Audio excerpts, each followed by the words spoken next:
Hello, and welcome back to another episode of Masked Monologues. Today, I am excited to have Allison Nissen with me here today. Would you like to introduce yourself? Tell us about who you are and what you do. Yes, thank you for having me. I am a writer. I am a professor. I'm a co founder, but I mostly do battle with dog hair and laundry. Is that too brief? No, that's wonderful. Thank you so much. You said that you're an author, you're a professor, you do dog hair and laundry. I want to know how you got into writing and then how that transitioned into being a professor and how you got started essentially. I have a story, like so many people have a story. So, in growing up, I was an undiagnosed dyslexic, and school was not necessarily difficult, but I could not spell. I didn't have any teachers that believed in me. So, if you couldn't spell, you couldn't do anything. That's the message I received. And I had parents who disagreed with that. So, fortunately, they encouraged me. I was able to go on. I went to college. I was a literature major. And when I was a senior in college, I had a professor who had a conversation with me one time. I was obviously upset. He had given me a grade back and it was a B. But I was a senior and it was a class I loved and I was so upset. And he looked at me and he's Allison. If you were a writer, you would have an editor. And those words changed my life. Not immediately, but they set with me. And the expression, if you were, you would, just opened up a door that I didn't realize could ever exist. And as I moved on to my work world, I became the go to writing person. Hey, Allison, could you write this letter to this person? So it was always with words. And the more I was writing for other people, the more I realized how much fun I was having. I was married to a Marine and we bounced around and we lived in a location where they had a position available for somebody to be an emergency professor at a college, which meant that there wasn't anybody that had a graduate degree available. So they were looking for somebody with just an English degree. And I happened to fit the bill. I walked into my first classroom and I fell in love and decided to go to graduate school. And from there, I became a professor. I loved it. I loved every second of it. And I was up for a promotion to full time faculty. And my competition had written a book. And I didn't get that job because they had a book under their belt. And I looked into the mirror and thought, okay, I need to step up and I need to write a book. But writing a book is really hard. So I don't know if you've written a book or not, but writing a book is really hard. So I was 45,000 words into a book that just was going nowhere. But I had made a name for myself in our community as a writer. I was leading a writers group. I was involved, and someone had written an article about me in the newspaper. And one of the people who lived nearby read the article and thought I would be the perfect person to write their story. And at that point, I became a ghostwriter. I didn't know what it was. I had to do a lot of research, but his story was everything that a writer would want.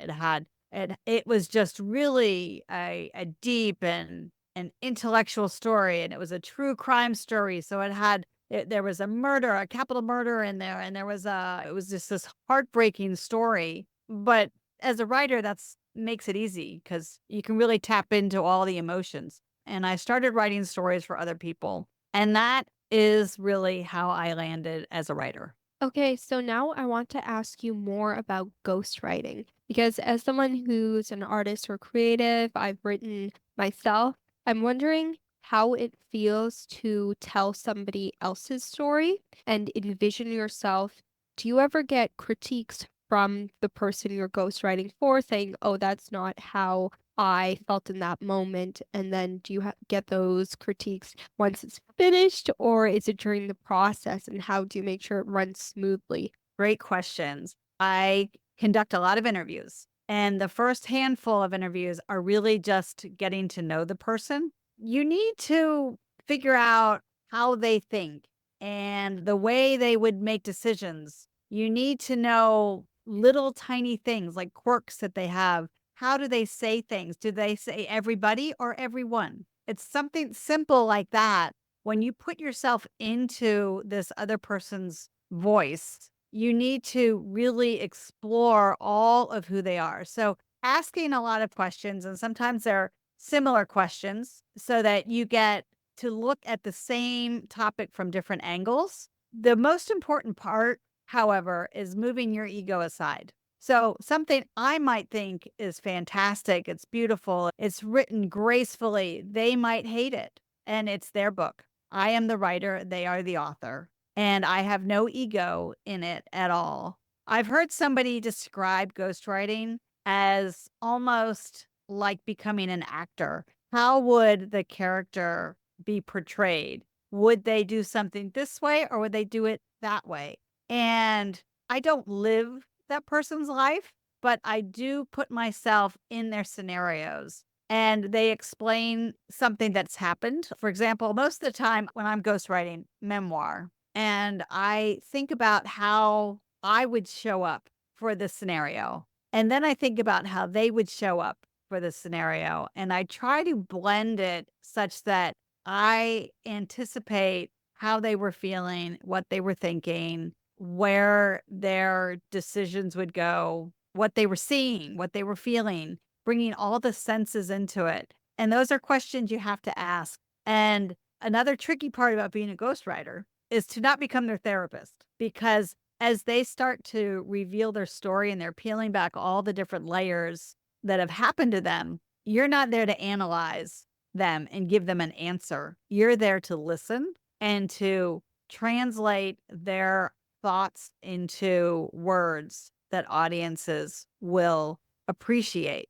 Now, have they ever come back to me and said, that's not how I would say it? That's not how I would do it? Yes, of course they do. But that's all part of the process. And then afterward, I typically don't get a whole bunch of critiques. Some of them will be like, oh my gosh, you said this thing, and I would never say that, but it would be something I wouldn't have any clue about. Type of engine in a car that they missed when they were proofreading. And it's just not, I'm not a car person, so I wouldn't know. Things like that. Yes, and I want to know what type of stories have you written as a ghostwriter? Have there been some stories that have been more difficult to envision yourself in than others? I've been fortunate to work with a lot of people that are very good storytellers, enable somebody to open up and have them start to paint the picture as difficult as it sounds because they are great storytellers and I'm just doing a good job of putting myself in the position that they are. I do have to do a lot of research to make sure that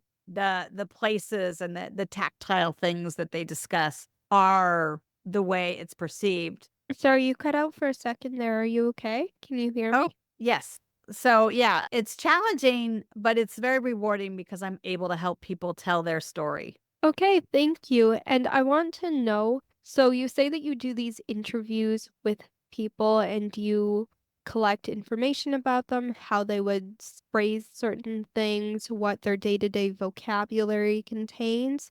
Do you also ask them about their family members, or do you talk to anybody else than the author just to get a sense of the characters that they might include in their story? Or I'm wondering for a memoir or just a type of writing that's based on a true story, do you look up the facts or is there a lot of data collection beforehand? Do a lot of data collection. If there have been newspaper articles, if there have been speeches, if there's film or video of the person, I will look at those and I will use those. And that really helps me focus on their external qualities. How do they walk? How do they take up space? How do they show up when other people are around? So externally, that is great. I'll interview other people, but when you're trying to recreate someone's memory, it's not necessary to interview somebody else because it's their own internal understanding of what the facts are. And if you think about people say there's always the three sides of facts, there's that person's side, the other person's side, and then there's the truth. I'm not there to decide what the truth is. I'm there to tell the story of the author. I want to know for someone who might want to get into how would they get into the industry? what skills are essential. I'm assuming that empathy would be one of them because you have to empathize with the author and write their story. But what qualities do you believe that a ghostwriter needs to have? I think a ghostwriter needs to be patient, understanding, tenacious, curious. Those are probably the top personality traits to become a ghostwriter. When I began, I found a mentor, somebody who had been in the industry, and I was able to interview this person. We met several times at a local coffee shop, and he gave me a lot of tips. I ended up working differently than he did. He would go and he'd travel with somebody, he'd move to their home and live with them for 3 or 5 days, and I didn't do that. I don't do that. I will interview somebody, but the more collateral I can gather about the person I'm interviewing is the key to being successful in writing a good story. And to become a ghostwriter, you need to be a good writer, but you also have to be able to put your ego aside. That's going to be probably the hardest part for any writer, any author. Most people really enjoy other people knowing that their words are out there. They want to look at the bookshelf and they want to see their name on the spine of the book. And that doesn't always happen. A lot of times, nobody knows I'm doing it. And I'll have some things I'm so very proud of, and I can go observe them from afar, but I'm not able to actually tell people that it's mine. That's a really important aspect of being a ghostwriter. There are so many classes and so many websites that you can find about ghostwriting if you wanted to become a ghostwriter.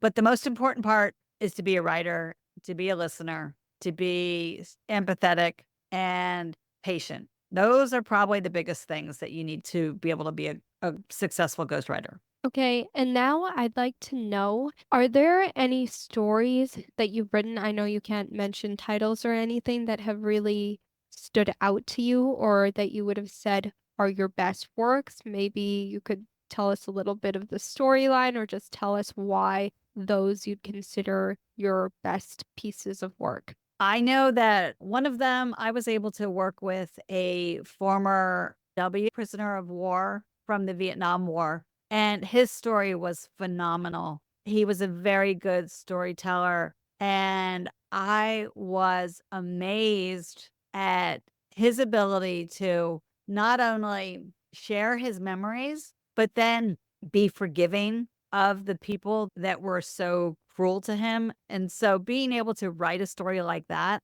is just, it teaches you about humanity in ways that you never would have expected. So things like that are just, they're surprising and they're very heartfelt. They're hard sometimes, but they are heartfelt. It is wonderful to be able to do that.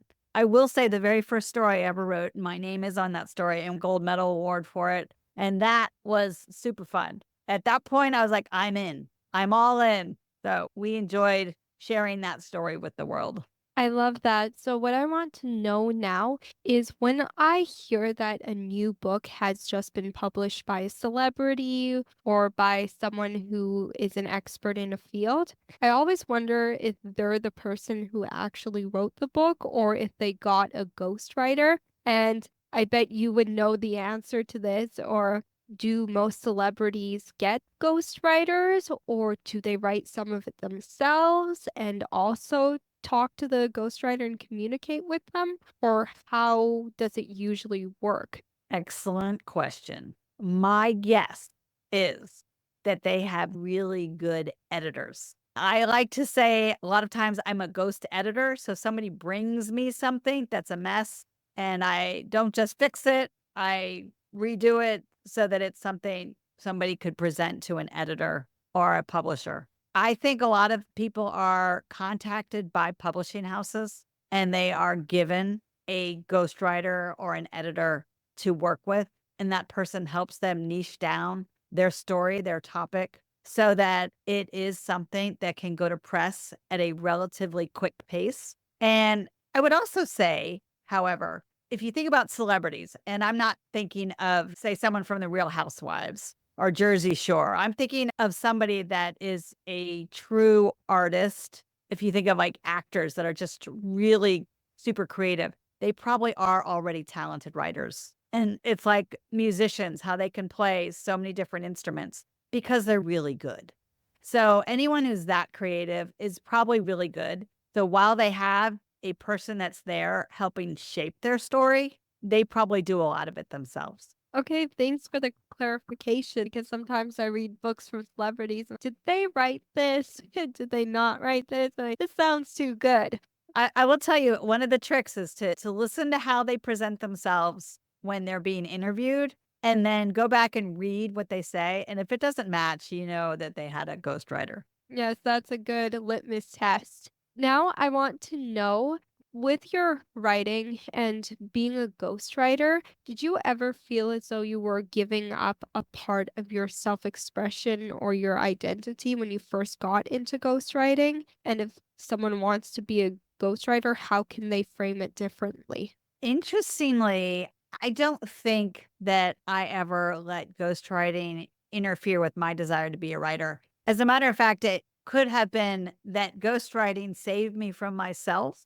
When I sit down and try to put my own thoughts onto paper, I can write short episodic things, no problem. And I have a blog, I've put it out there. I'm actually working on my own memoir, which is a lot of fun. But I have been working on this memoir for 5 years when I could write a book in probably 4 months for somebody else. So it's given me permission to practice my craft without having to tap into my own insecurities. And do you write for yourself on the side? So let's say you're ghostwriting for somebody else. Do you also take time out of the day to do your own writing, or do you mainly do ghostwriting? I my thinking through writing. So I will do a lot of writing. I used to be an avid journaler, and I don't journal nearly as much as I should because I feel like journaling is just one of the best things you can do to get your thoughts from the swirl of your head onto a paper. Like you pull it out of your brain and it goes somewhere else and you can think clearer. And so I do think on the paper, and that helps me to process the things that I'm working on. I am, for example, I'm still a professor, and I will do a lot of my thought process for the classes I'm preparing, and I will write it out much like I would an essay so that it's clear to me, and then I can teach it that way, even though nobody will see my notes. And now I want to ask, because you brought up the fact that you're a professor, how do you manage all of this? The ghostwriting, writing on your own, and being a professor. What time management skills do you put into place? I love time blocking. For example, I have my own podcast and I will have a morning where I do interviews and editing, and that will be like an entire morning. So I block that off. And then I will do writing projects, plan ahead. So everything's planned out for my week or even my month.